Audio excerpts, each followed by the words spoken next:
identification. Listeners' permission advised. Well, hello to all of you, and welcome to the Ohio Dark Vault. Seems like all of you presented some identification because you were able to penetrate the Dark Vault, and you're in here with us now. We are the Delicious Dickalicious Rob Dog, and we do a podcast. Did I say that right? I think so. Close enough. I think I might be having a stroke. It happens. What's different about the Dark Vault, folks, is typically we do an episode every week, and we talk about pooping our pants. We talk about, I don't know how we get stories to intertwine. We're supposed to be talking about a ghost, but we end up talking about slipping and falling on a condom when we were 14.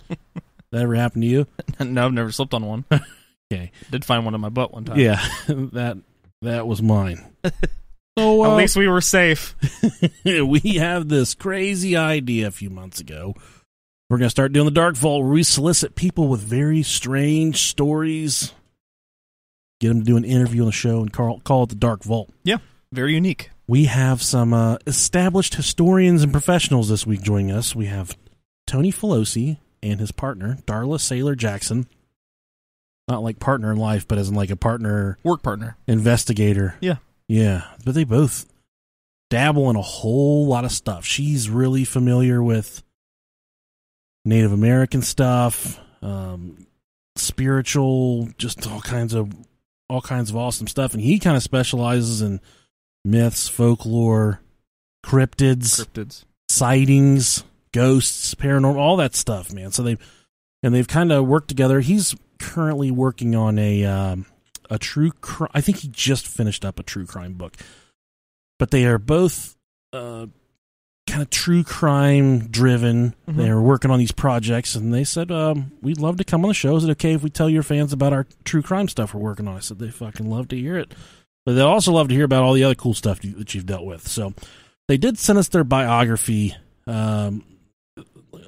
quick bio snippets. I don't even know what these are called. Like promo packages. I don't know what the fuck these are called. Just the rundown. The rundown of who they are. I'll let old Rob Diggity Dangle Dog tell you about Tony Felosi. Tony.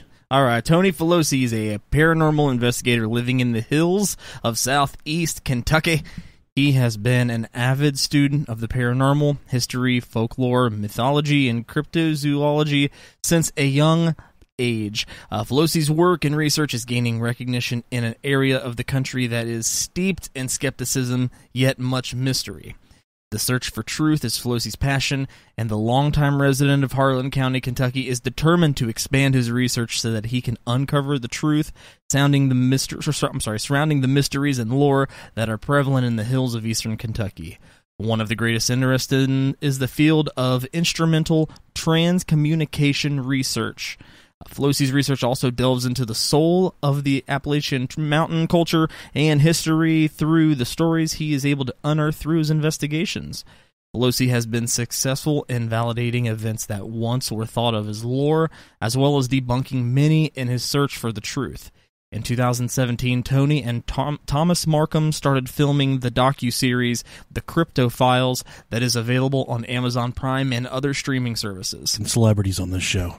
To date, the Crypto Files series has been watched tens of thousands of hours around the world, and in 2019, Felosi started writing his first true crime book, The Manzo Shepherd Story, which was published in the late spring of 2020 with the help of Darla Saylor Jackson. Felosi and Jackson are currently working on a series of stories that cover everything from cryptids, ghosts, shadow people, and our favorite, the Mothman sightings. Wow.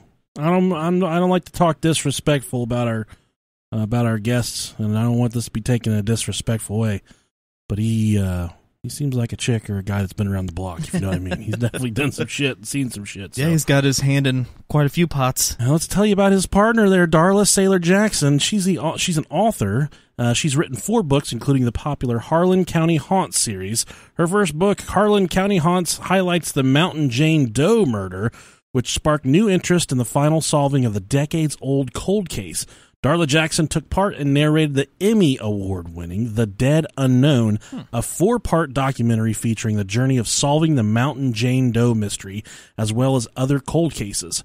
Darla is the owner of Mount Pleasant Funeral Home in Harlan, Kentucky, Raven Rock Trading Company in Cumberland, Kentucky, and co-owner of Mountain Gypsy Herbs Incorporated, a bath and body company focusing on herbal and all-natural products using locally grown and foraged ingredients. That sounds absolutely wonderful. Nice, yeah. She's a fourth-year psychology major at Midway University in Midway, Kentucky. In her spare time, enjoys ruby mining in North Carolina and writing about the paranormal. She teaches art and journaling to women inmates in Kentucky prisons and is a certified community scholar. She's worked with Berea College's Promise Neighborhood Program and was an artist in residence with the Kentucky Arts Council for 10 years in a double genre of folk art and literature.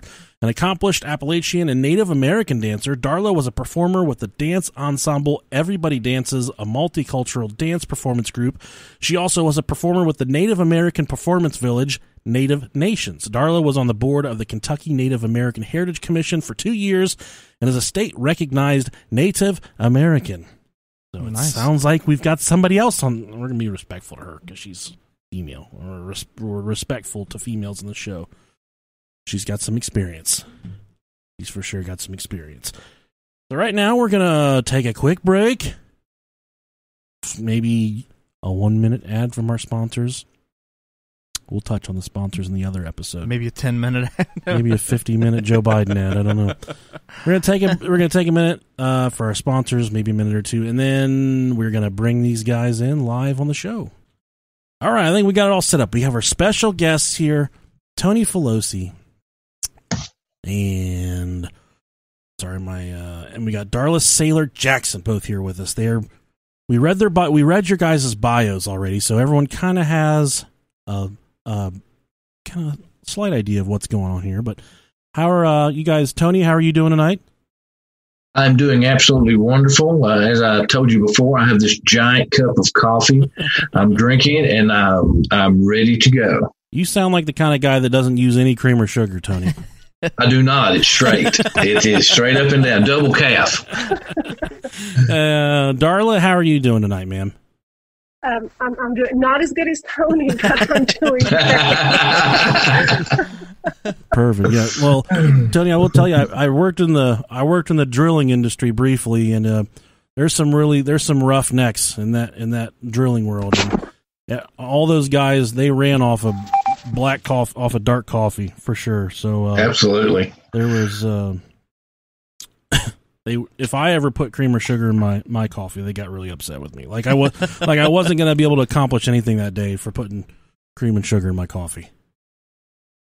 It was the same way in the trucking industry. I worked in the trucking industry for about 25 years, so it was very similar. Okay, yeah, that's the good stuff, man. Coffee and cigarettes, that's what keeps them semi trucks running. I was going to say, those are the manly professions. All right, so I'm reading about, I read through your bios, and I watched a few episodes on Amazon Prime today. You guys are both kind of, how did the partnership between you two begin? I guess is my first question. Well, I've known Darla. Tony, you going to answer me or? You can go ahead, Darla, because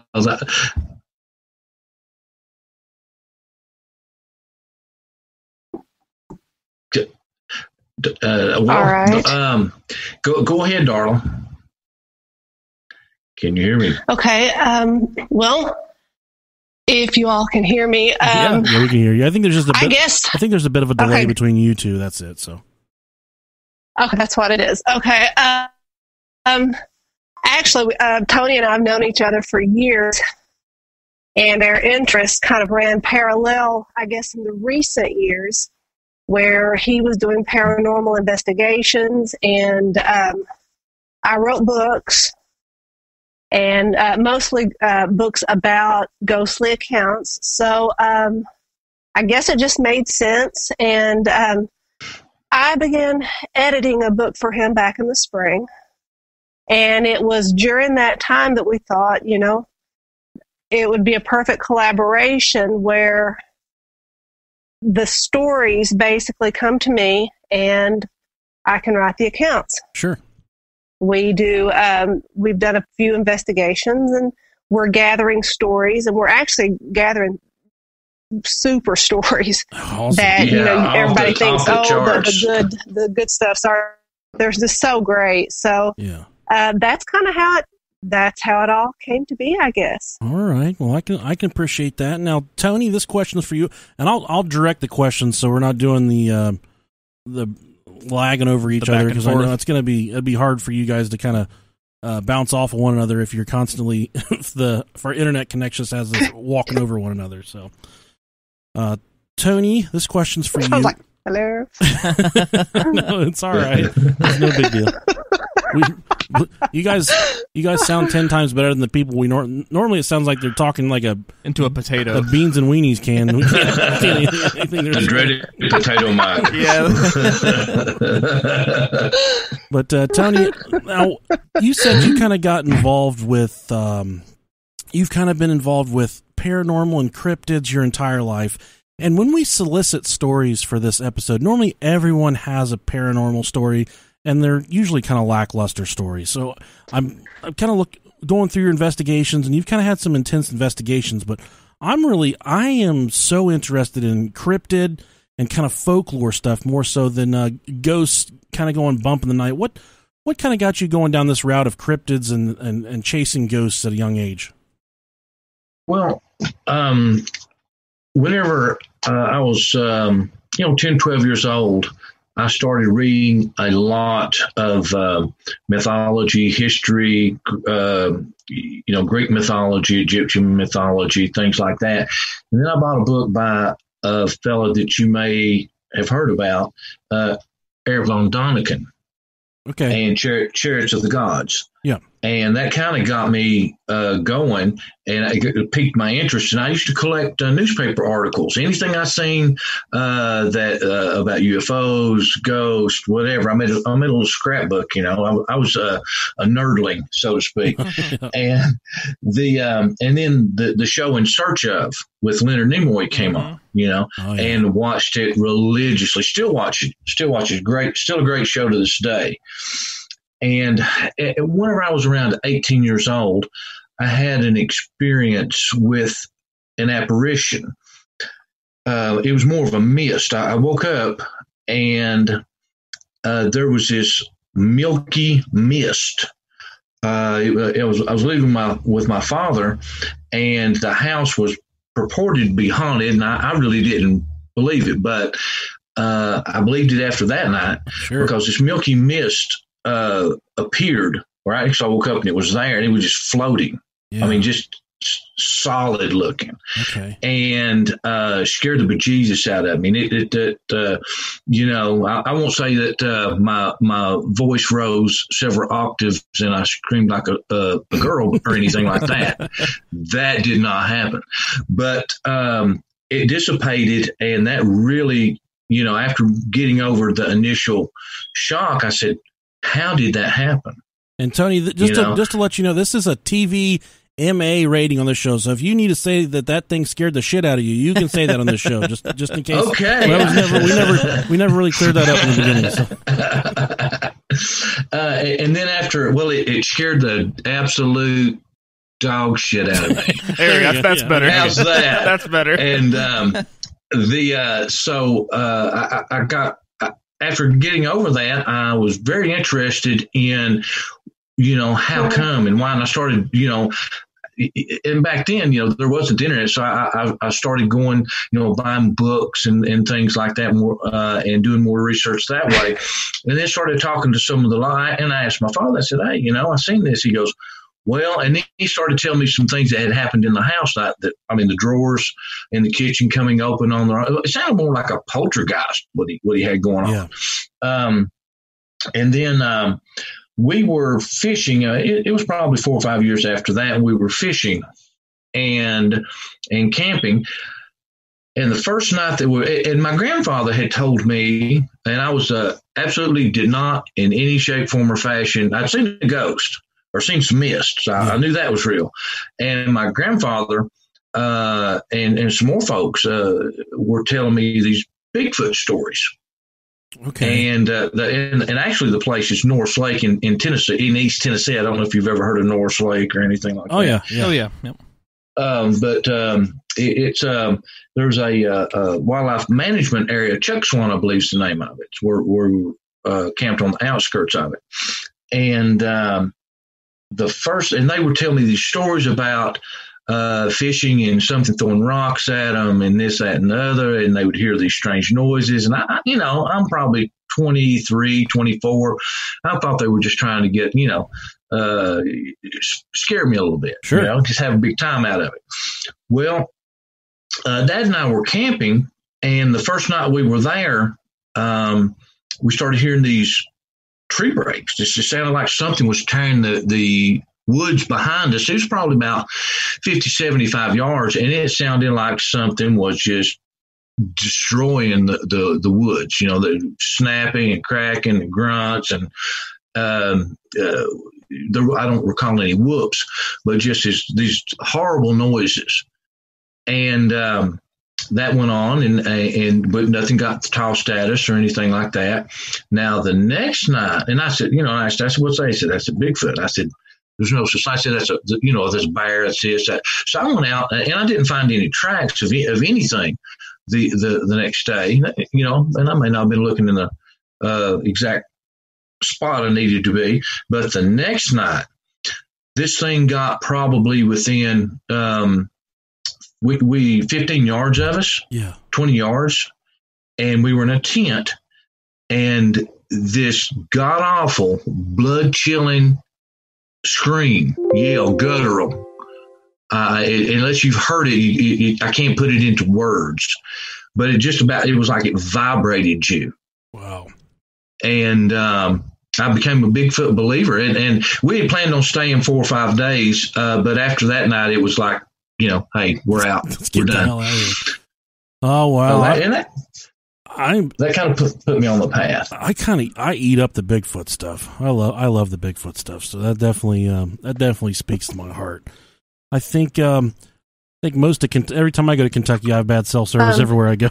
I'm typically in this is a good area. I'll try another area. I'll just move around. Okay, I can hear you. It's coming through good now. Usually though, okay, all right, maybe that's usually my good spot. Not today. All right, we'll probably not today. Bad spot. Well, I'll throw you another question. That last one was torn all to shreds, so I'm gonna throw you another question here. When I was going through these documentaries and whatnot today, you're I believe a funeral home director or owner, or what exactly is your occupation there at the funeral home? I'm actually both. I'm a funeral director and a funeral home owner. Okay, we've had I own Mount Pleasant Funeral Home in Harlan, Kentucky. Okay, and I think before you guys came on, I did let everyone know that you guys are both from Harlan, Kentucky. What have I would imagine so, but is there what kind of odd, strange stories? Is there anything that kind of has happened at the funeral home that people would hear the story and it would kind of make their hair stand on end? Not really, because I always say when they when they make it to the funeral home, the energy's gone. Yeah. Now, the funeral home used to be a house that the Hensley family lived in, and if there's any activity, I think it's from the family that lived there. Okay. Yeah. The house directly in front of the funeral home, some people say it's one of the most haunted houses in Harlan. Wow. And I actually lived there briefly. Oh, jeez. And it was wonderful. Investigated it. Okay. So don't actually investigate in my house. You weren't there, Darla. I need to tell you about it. Okay, I must have been asleep. Or I don't know. I'd been drinking or something. I don't know, but I don't remember being there. Some people say that there used to be a line that ran from funeral home to that house, and that is how the intercom, the very ancient 70s intercom system, used to work. And some people have speculated that either activity ran across that line to the house, or that activity ran from the house over to the funeral home. Wow. But as soon as that line was cut, I can say Mount Pleasant was no activity. I almost said dead, and I didn't think that was a good idea. But, good dad joke. yeah, that's not a good idea. But after the line was cut, there was no more activity really at Mount Pleasant to speak of. That's wild. So Nice. Well, very, very unusual. You are in a very it's almost a thankless profession. So, Darla, thank you what you do for the community, because I know that's not only a huge burden on the people that come in there, but that's a huge burden on you to deal with just the sadness and the sorrow day in and day out. So, thank you for that job you perform, Darla. Well, thank you. Yes, one thing I always say is, unfortunately, with my job, that particular job, there's no happy ending. Right. There's no happy endings. There's just not one. So thank you. I appreciate that. Yeah. My next question is for Tony here. I have we'll call him an acquaintance or a friend. He's a friend of the show named Bob Hicks, and he was down looking for the Kentucky Goblins a few weeks ago. And he said, he wrote me, he said, Nick, man, this guy, he is on top of everything. You got to talk to him. He knows about the goblins, the Mothman, the Bigfoots, the ghosts. He knows about all of it. He's into all of it. So you got to talk to him. And I immediately reached out to you, and you said, heck yeah, man, let's get together. Let's do it. So I picked at Bob's brain today. He said you have to ask Tony about, I think it's Portal 31, with an old mining portal. What are your tales about Portal 31, the mining portal, if I got that correct? Portal 31 was, it started in 1917, 1918. There was a lot, I think 160 something or 80 something deaths in that mine. Smokes. Wow. So there's quite a bit of activity. Darla and I, which I've investigated several times, but maybe 6 months ago, Darla and I investigated it, and we did. I guess the correct terminology would be the Estes method, where that we hooked her up with the ghost box and and put the headphones on her, and then we would ask the questions, and Darla she couldn't hear us, and she would repeat what she heard, and we got some really, really good responses. There's been apparitions seen in there, ghost miners, entities will roll rocks. Wow. As to let you know they're there. There's a mist that appears in places that it shouldn't be. Back, I don't know, maybe 8 months ago, I had a group in, and we were in a section of the mines, and I had everybody turn out their lights and things, and we started, we were running an EVP session, and I was trying to get them to interact with us by telling them that our lights had went out, we were trapped, we didn't know the way out of the mines, could they help us, and try to elicit some responses. And we did that for 10 or 15 minutes and got nothing.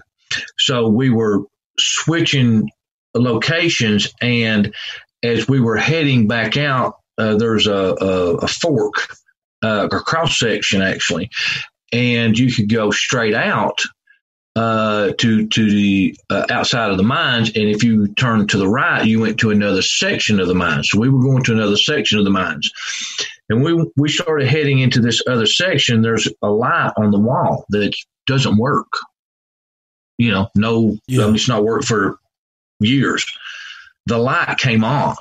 It came on and started out really dim, and then burned really super bright for maybe 5, 6, 8 seconds, and then dimmed out. They were showing us the way out of the mines. They had followed us out and were showing us out. Yeah. So that's some of the things that happen. And Darla can tell you a lot about Portal 31. She has some crazy experiences in Portal 31. Well, let's hop right over there, Darla. What's your experiences with Portal 31? I think Tony and I investigated in February, and we actually went in with me having no knowledge. I'm not from the Lynch area, and I didn't really have any. I'd never visited it before. And one of the things that I almost immediately started hearing when the headphones were put on my ears was music. And it sounded like big band music. Yeah. I did not know that was one of the main sounds and occurrences that happen within the mind. I began hearing voices back in the mind, and there's no real frequency to pick up any kind of radio station or anything like that. And I was hearing not only voices, but sometimes they were speaking in Italian. Oh, okay. Wow. And I do know that many of the immigrants that came to the Lynch area to work in that mine was from Italy. So holy smokes. Just lots of, in fact, probably more. I always try to debunk everything. Yeah. There was probably even more being spoken than I was saying. I wish that it was actually, we were playing it out loud so everybody else could have heard it, because I'm the type of person that just, unless it's just vivid and loud, I don't even say it. Sure. And we had lots of activity like that whole time. The ghost box, the voice box was just going constantly. There was no inactivity. So it was very active. Yeah. And then I didn't see a full body apparition, but Nick Sturgill, who is the manager, he claims that a tour of people touring it actually saw a man and a little boy that was not there. He said no one else was in the mine. So that's wild. A group sighting of a full body apparition, or even two of them. Yeah. 2 full body apparitions. Huh. That is wild. Well, that's right. Nick's, what the story is that they had stopped at one of the places they use animatronics. So they were at one of the stops, and they were going to pull out, and one of and like Darla said, there was the whole group saw it. There was this older gentleman and a child, and they said, "Are you going to leave them? Who is that?" And Nick says, "Who?" He says, "They say the old man with the child." Wow! I mean, the whole group saw it. That's insane. Wow. Well, my next question for Tony, I'll throw you this one. There seems to be a lot of just different energy kind of around the Harlan, Kentucky area. What all of these tales together, these are a lot, even for a big city, these are a lot of different experiences for even a big city. What do you think sets Harlan apart from other places? And there's such a concentrated energy of these paranormal sightings and these cryptid sightings. Well, there's 2 or 3 reasons. The first being the geology. You have a lot of limestone, quartz and silica, sandstone, and a lot of water. So you're sitting basically on a big battery. And if you look at your USGS maps for magnetic anomalies, I mean, we're right smack. There's sections of the county that is just like there are hot spots, and Lynch and Benham being one of them, Black Mountain. The other things are mostly the violence that the county has been through the last 100 years or so, actually 200 or 300, a couple hundred years. The mine wars in the 20s, 30s, and 40s, you had hundreds of people killed during the unionization. There's multiple battles, all these people being killed in the coal mines, and all these emotions, this energy, I think, has been absorbed. Okay. And I think that has a lot to do with it. Sure. Yeah, it's like I'm reading through all these not even just you two. There's just so many different stories and tales, and I just love the how a lot of these stories get passed down from generation to generation. One of our most favorite episodes that we've done is the Kelly Hopkinsville encounter, where we spoke with the daughter. I'm sure you're familiar with that. Kind of what happened there at Kelly Hopkinsville. So, Tony, are there any type of UFO, alien, goblin sightings that happen around there in the Harlan, Kentucky area? Quite possibly. I'll let Darla answer that. We actually have some stories, and I don't know how much she wants to give away, so I'll let her. Okay. I'll let her answer. I'll let her answer that. But yes, we. You just would not believe what's here. Okay, let's shoot it our way. Let's do it. Yeah, we aren't telling a joke. Really, well, let me back up and just say I really do think that another reason and that leads into the Kelly Hopkinsville kind of theme is the Mammoth Cave system runs all throughout Pine Mountain and through Harlan County. And, it is said that the goblins that are very popular now as far as people looking for them, that is how they travel, is the Mammoth Cave system, which also, is very near the Hopkinsville area. I know a lot of us don't like to talk about mental health. I am included in that group of people. Oftentimes, the things going on inside your head are stopping you or hindering you from achieving your goals and even happiness. BetterHelp will assess your needs and match you with your own licensed professional therapist. You can connect with them in a safe and private online environment, so it's so convenient. I myself connected with our friends at BetterHelp, and it could not have been more perfect for me. And when I mean that, guys, it's so much cheaper than the alternatives we have in our everyday lives. They're going to help you get in a place mentally where you're proud and happy and you're not fighting the things internally that you were fighting alone before. You're going to connect with them in a safe and private online environment, so it's very convenient, and you can start communicating with a therapist in under 24 hours. It's not self-help, it's professional counseling.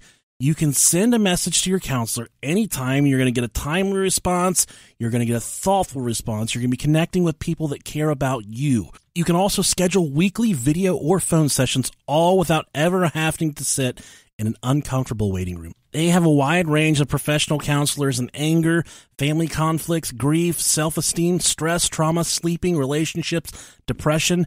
Whatever you are dealing with inside your head, they have someone that can help you. Anything you share is completely confidential.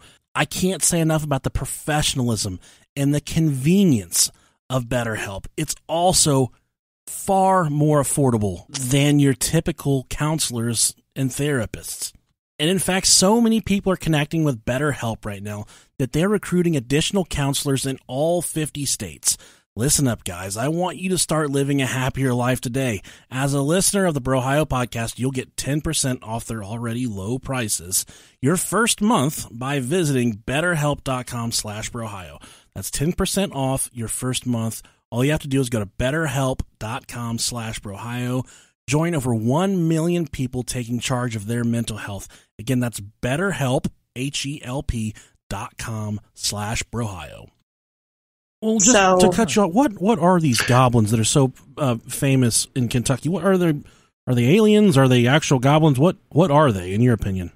And that's for my opinion. Yeah. My opinion is they are underground dwellers that travel the cave system and can be undetected because of the cave system. And when they come out, they're very noticeable.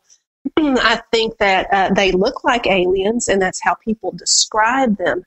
But I'm not convinced that they are from the sky. I do believe that they are from the ground.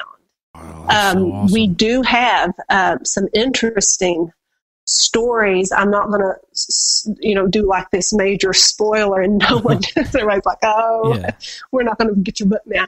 We already know that. But there are definite sightings, and actually, a close friend of Tony's named Jenny has a wonderful account of actually seeing what she describes as a goblin. Yeah. And I love the story so much that I actually stopped our paranormal book writing, and I actually quickly wrote a young reader book about just basically kind of centering around this one account and a few others around it. But No, back to the real question. We have good accounts, and I think they're from underground, and I think they very well could be the same ones that are up in the Hopkinsville area, because the cave system runs all through there as well. So I know there's a lot of UFO sightings in Kentucky as well, all over the state. You think? Yes. You think I guess a lot of these accounts of aliens on the ground are probably, in your opinions, goblin accounts. Tony? What are your thoughts on the lights in the skies that a lot of people have accounts about from all over Kentucky? Oh yeah, we have several. We've interviewed several people with credible people with UFO sightings that have had UFO sightings in Harlan County. I don't know that they are connected with the goblins. To build on what Darla was saying, the Pine Mountain chain, there's caves all through Pine Mountain, which is in Harlan County, and that goes all the way into Hellier, right outside of Hellier. It all kind of, in our minds, it kind of interconnects. But I don't know that goblins are not elemental type creatures. We've also interviewed a lot of folks that have had interactions with things they can't explain. I'm talking about older gentlemen that would maybe be coon hunting or in the woods ginsenging or doing different things that, weren't paranormal or Bigfoot enthusiasts or UFO, but I get to know them through my day job. I work in county government, so I interact with a lot of folks, and they will hear these strange buzzings in the woods and see these strange lights and see UFOs and diminutive, like 2-3 foot shadow type individuals, and we have, believe it or not, and I don't know why, but we have tons of shadow people here. Okay, yeah, I've heard that as well. It's true. We have tons of them, and Darla and I actually have a video, a security video, and we're working this case really hard right now, where we have 2 clips where this thing is manifesting. You just manifest plain as day and walk through the room. But back to the goblins, I think they probably are more elementalish than UFO type, than people seeing the gray, something like a gray. Yeah. Is my opinion. Yeah. Are these goblins, are they violent beings, or you kind of just think they're kind of off doing, much like I'd say like a raccoon or something like that, just kind of living their life and trying to stay away from us? The stories that I think they have bad attitudes, terrible attitudes. They do. They do. They've not had enough coffee. Yeah, exactly. They should hang with me a little bit, and they would be a lot nicer. You think it's kind of like Schmeagol off Lord of the Rings? Yes. Okay. Yes. Okay. Yes. Wow. So yes, they're honoring. They can either have coffee like Tony or gin and tonic like me, but they need one or the other. I'm not certain. Saturday night is both.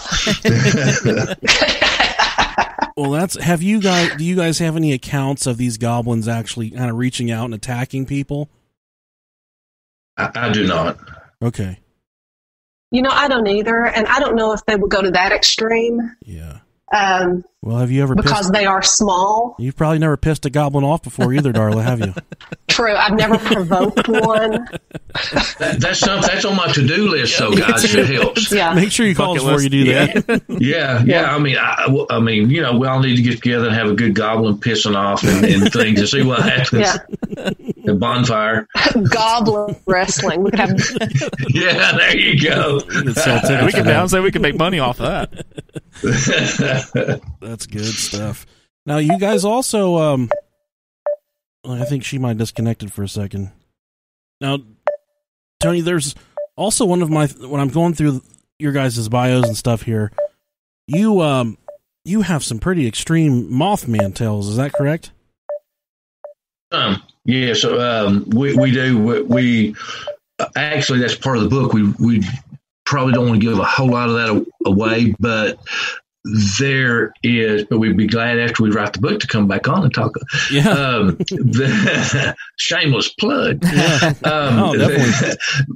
But yes, and surprisingly so, we've interviewed a couple of folks that are credible about some Mothman sightings.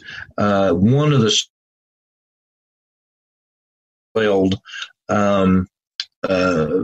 the Silver Bridge collapse. Okay. It was seen about a year before, and then there was this disaster. But we don't want to give away too much. But yes, we have had Mothman sightings, and some as recent as 3 or 4 years ago. Oh, wow! Isn't it interesting? We talk about pissing these goblins off, and everybody's stuff. And then that happens. Yeah, it's a sign. Yeah, absolutely. They just shut me down. They shut me down. That's all right. Now, before we get to here in just a few minutes, we're going to hop into kind of like your guys' true crime investigations and let you plug all the awesome stuff you're working on. But just as the big climax here, I'm going to ask both of you this question one at a time. But we'll go with you, Darla, first. What is your most, through all of your paranormal investigations and all your infinite travels, what's the most profound kind of jaw-dropping story that you can tell us about that doesn't require us to buy a book in the coming months?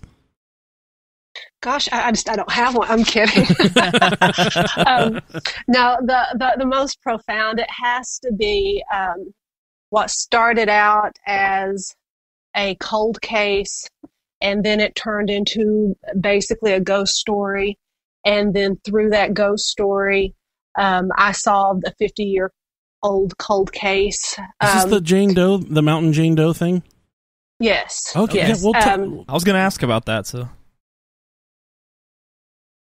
Okay. Can you hear me? Yeah. Okay, there we go. Let's hop right into that. Go ahead and I know there's some Emmy accolades that go along with this, and that I read about in your bio. Tell us about this Mountain Jane Doe thing that you worked on so tirelessly. Okay. In 1969, the body of a young woman was found on Pine Mountain in Harlan County. And in 1999, 2000, I became directly involved through my uncle, who actually lived by where she was buried. And he claimed he was getting basically messages from the grave, saw her ghost. Wow. And through that, I started trying to solve who this young woman was. Through it all, I began writing a book about it, and it had no ending, and all I had really was a really good ghost story. Yeah. And that's actually how I started writing the books. And through the publicity that the book gained, I got the attention of investigators, missing persons, groups, and organizations. And it went through the course of getting the body exhumed. And finally, 16 years later, we actually learned her identity. Wow. And her name is Sonia Blair Adams. And the documentary that was that covered that case, actually in 2016, the same day that she was identified, the documentary won an Emmy for the Best Investigative Documentary. Wow. Nice. That's awesome. That's a heavy trophy on your mantle, Darla. Yeah. Yeah. Well, that's incredible. Now, what is the name of the documentary for the ones listening that would love to check that out? It is by Reveal, and it is called The Dead Unknown. Okay, and where's the best place to watch that? It is on Amazon, and it is also on YouTube. Okay, and I watched probably Darla, I folded laundry all freaking day today, and I was just trying to go back and forth and look at both of your work, and I watched the first like 8 or 9 minutes of that, and I was captivated. And then my daughter called from the other room. I've got a 3-year-old that can't really handle the bathroom situation by herself very well, so I was sidetracked. I was sure. I was sidetracked, but I was absolutely captivated just by the first few minutes here. And I would recommend. I'm going to finish it tonight while I lay in bed, and I recommend everybody to check that out. And there's a book that goes along with it. Am I correct? What's the book? The book is Harlan County Haunts. And the last 50 pages of that book is dedicated to that one story. It's the featured novella of it. And it tells the beginning of it, and it's a really good ghost story. I couldn't imagine anything else. And can we pick up that book on Amazon? Is that the best place to find that, or where can we direct people? Most of the large online booksellers have it, but I recommend Amazon. Okay. All right. Great. Yeah. Well, Tony, I'm going to pitch you the same softball question. What story do you have for us that's just going to make my listeners' jaws hit the floor and just kind of encompass all of your years of investigating and chasing these monsters and ghosts? What's your best story you got, Tony? That's a tough one, but the shadow people, I've had a lot of interaction, way more than I really wanted, but it seems that it just keeps dropping in our lap. About 3 years ago, a family had reached out. They were having some issues, and the patriarch of the family, he's a nice guy, but he's one of the, he's prone to talk a whole lot and things like that. Real good guy, not a liar or anything, but I didn't take him real serious. He's like Rob and I. We just talk shit all the time. Yeah, that's it. Okay. Real, very similar. Okay. Good analogy. All right. But so I started interviewing the other family members, and they collaborated the story and started talking about being paralyzed and seeing these shadow people and it manifesting in different ways. One was a small Native American girl. Another one was an angel. Another one was just the classic shadow man with a cape with red eyes. And I helped them through that, and we cleaned the house. And I believe it was attached to the property because the person that had before they built the home there, a fellow had a house trailer there, and he had some similar experiences. And so there's two sets of folks that had these experiences. The one that really convinced me, which, as I went on, I went something to this because there's too many stories and not everybody's going to just, they weren't prone to make things up. Yeah. Was where the room where most of the activity would take place. This young man was in there with his son was 4 or 5 years old, and this entity comes out of the closet. It was a certain, I don't know why maybe the closets are portals or I don't know. Yeah, that's how it works out. Yes. So this thing starts coming out of the closet, and he reaches down to grab his young son, and he was he's a very athletic young man. He played sports in high school, and he was very athletic. And he said his legs felt like they were 1,000 pounds apiece, and he was trying to run in quicksand, and if there was something pushing him, it felt like just huge weight was on his back, pushing him down to the floor. And so he has his young son in one arm, and he's digging, trying to get out, and he's calling on the name of the Lord as he's trying to get out. And he gets almost to the doorway, and he says it's like somebody let go of a huge rubber band, and he kind of shoots out the door with his son. Wow. And I cleansed the house after that, and the damn things followed me home. Ooh. Oh, no. Oh, yeah. And so I've spent a month taking salt baths, saging, and let me tell you something, guys, they're for real. They're very powerful. Yeah. They're not your regular run-of-the-mill entity. They're a whole different race than a regular ghost. And it took me about a month, and they finally, and they'll try to get in your head, and they'll try to affect your health and all the classic things. But it took about a month of battling that, and then if they either got tired of me or run on off. But I haven't had anything happen here like that since. That's been about 3 years. That's probably the one that was the most profound. Yeah. Because I thought that shadow people up to that point were just something you called out of the corner of your eye. More like a visual thing than not a physical thing. Correct.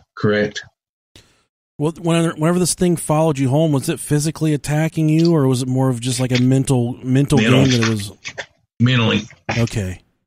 Yeah, that's what a lot of people that are dealing with these situations, they may think there's mental health issues in the home, and a lot of times it can be, not a lot of times, but occasionally these cases can be chalked up to demonic activity and demons inside of someone when they think it's actually just a mental health issue, when in all actuality it's demonic activity inside the home.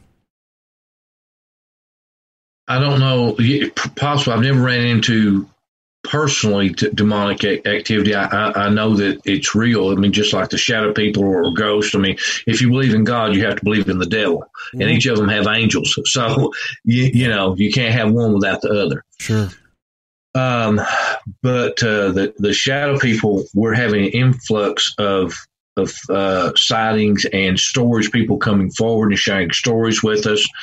And it's just, I don't know whether the veil's getting thinner or what's going on, but we're collecting a ton of stories on the shadow people, and to a person, they paralyzed me. I was terrorized. I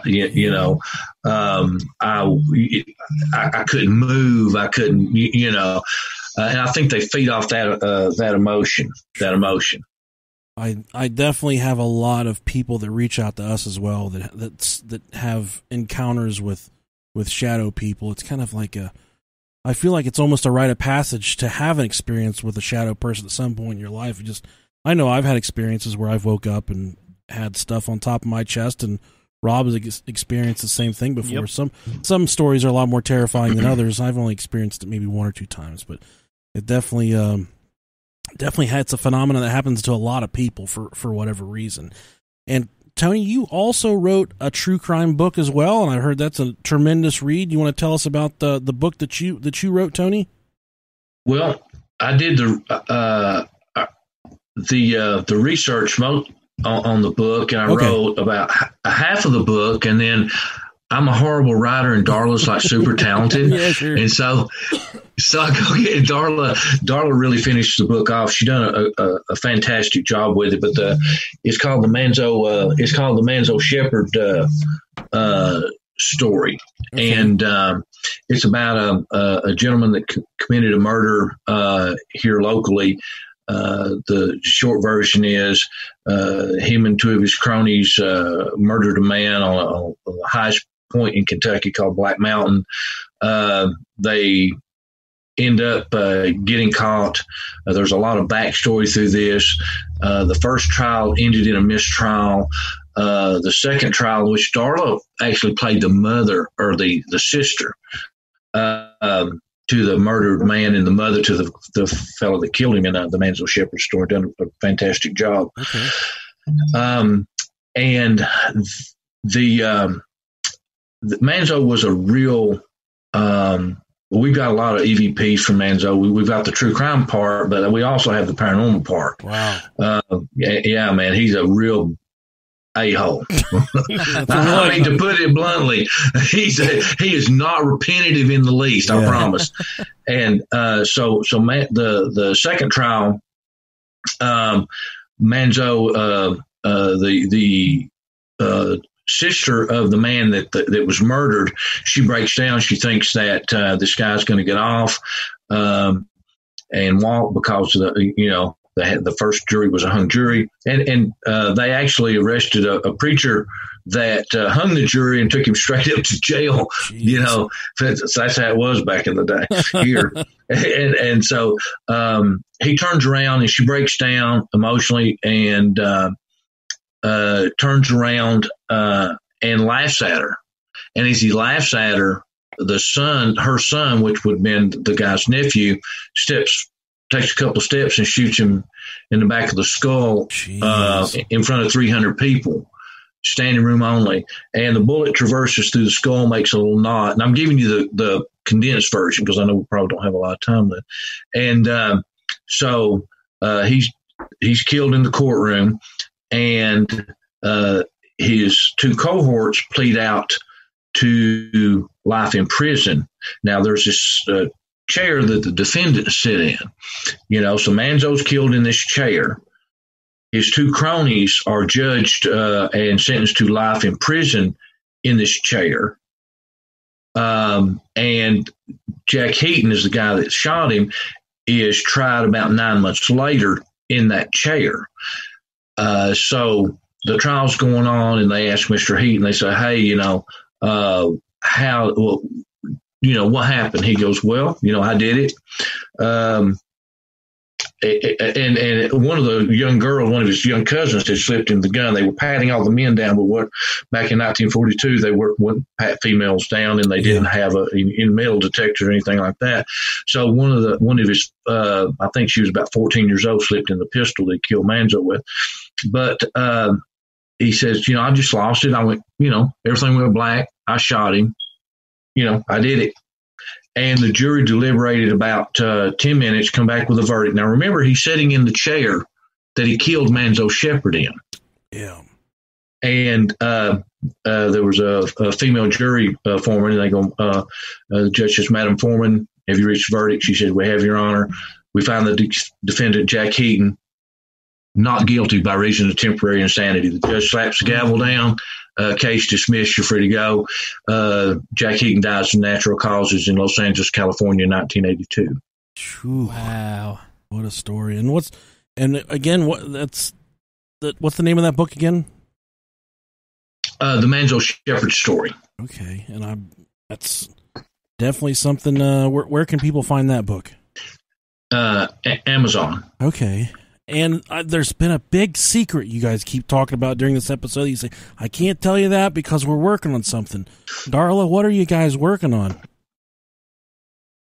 Well, we are collaborating on a ghost book. It's going to be somewhat regional, and we are collecting stories of all sorts. There's going to be something for everyone. Okay. In this book, and our goal is to give as true stories, accurate accounts. So everything in the book is going to be true, nothing made up.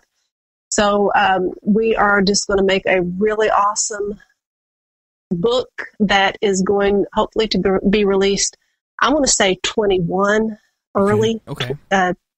21 And like I said earlier, some of the stories, I just stopped everything. Yeah. And I have created a smaller book that could also be appropriate for younger readers. And it is called The Secret Chronicles of Pine Mountain. And so we've got a lot going on. Awesome. We've got a lot going on. Is there anything else you want to pass along to our listeners while you're here on the show? As far as projects, everything that you're working on, or anywhere that they want to contact you, or if they want to, kind of look at your work, or anything like that. Sure. I can be found. I have a Facebook page, Harlan County Haunts. Okay. People can reach me there, especially if they have any great stories. Yeah. If they're interested in any of my books, I have Harlan County Haunts, more Harlan County Haunts, Mountain Murders, and Mystical Mountains all can be found on Amazon and other large book websites. And who knows? Who knows what kind of project's going to come out of this? We're getting so much stuff. Yeah. You can't put footage in a book. Sure. Right. So, don't know. Maybe have some. There may be some video as well. I can't wait. Now, Tony, is there anything else that you got in the pipeline, or anything else? Yes. Where we can direct our listeners for your work? Just check us out at Appalachian X-Files. Like and follow us there. As Darla said, we have some really good footage, video footage also, and we'll be starting a YouTube channel here shortly. So you'll be able to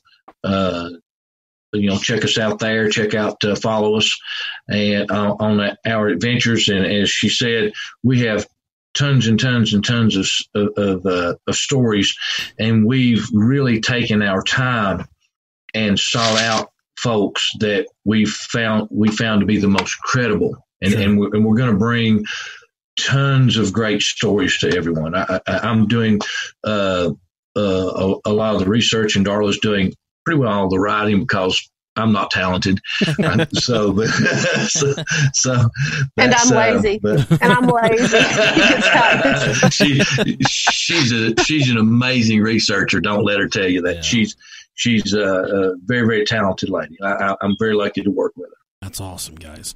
If there is ever a time that you need to hop on a show to talk about some just incredible encounters or anything like that, don't look any further than us. We're the place to go, because I promise you'll have a lot of weirdos coming out of the woodwork to talk to you guys, because this is the... We like weirdos. We resemble them. That's our target. That's the business we're in. Yeah, absolutely. So, well, we appreciate both of you, Darla, Saylor Jackson, and Tony Felosi. I know you can go to Amazon Prime. You can type in Tony Felosi, and they're all the cryptid files, all of the work that he's a part of. You can watch all that on Amazon Prime. I sincerely appreciate both of you taking the time out for us. I really do appreciate it. Thank you guys so much. No, thank you guys. Yes, thank we appreciate you all for being on the us. show. All right, guys. Have a good night, okay? Yes, very much. All right. Okay, good night. thank you. Yep. See ya. Bye-bye. And there you have it, guys. There we go. That was Darla. Tony, they've got some major shit in the pipeline. They're trying not to give away their stuff, which I respect that. Completely understand. If it's a work in progress, let them work. Yeah, so go check them out. They're all over the place. That's Darla, Saylor, Jackson, and Tony Felosi. Go check them out. And that's concludes this episode of the Dark Vault. What we're going to do now, we're going to hit stop, we're going to hit save, we're going to go back, and we're going to do a Brohio episode, which has already been released by the time you hear this. I don't know how. What? I don't know. This is going to be a midweek, right? I'm going to release both of them at the same time. Oh shit, are you? Fucking okay. Plow through fucking it. Eat my ass then. I guess. I will. You know me. God, I'll fucking eat it like it's shrimp fried rice. Oh man. Yeah, that's my shit. All right. Thank you, guys. See you next time.